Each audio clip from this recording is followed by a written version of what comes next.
এক সময় এক গ্রামে থাকত করিম নামের এক গরিব কৃষক।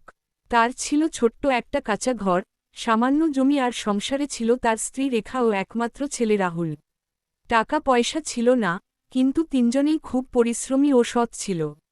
প্রতিদিন ভোরে করিম মাঠে কাজে যেত, আর তার স্ত্রী ঘরের কাজ সামলে ছেলেকে পড়াশোনা করাত। রাহুল খুব বুঝদার ছেলে ছিল।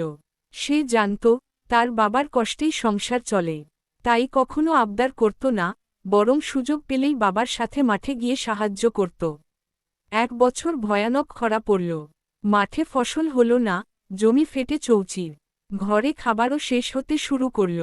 অনেকেই হাল ছেড়ে দিল, কিন্তু করিম হাল ছাড়ল না। সে বলল, কষ্ট যত বড়ই হোক, চেষ্টা করলে একদিন ঠিক ভালো দিন আসবেই।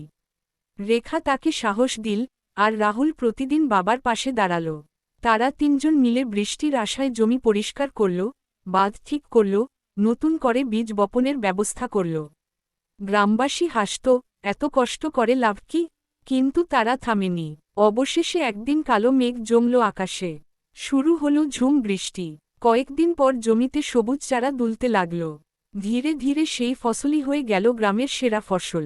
করিম প্রচুর ধান পেল, ঋণ শোধ করল, ঘর ঠিক করল, আর রাহুলের পড়াশোনার ব্যবস্থা আরও ভালোভাবে করল।